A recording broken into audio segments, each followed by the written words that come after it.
Bugun bitta e'lon qilganimizdek iftor bozorlik boshlandi.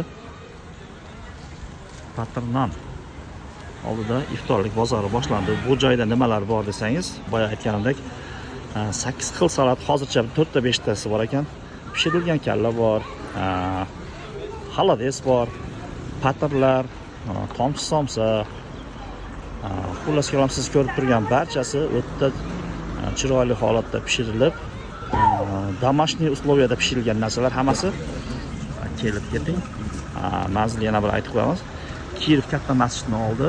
Bu yerda Zamzam do'koni bor, Shehroz do'koni bor va Kiyevdagi bola bog'chani oldidagi samovarni oldida bo'lyapti.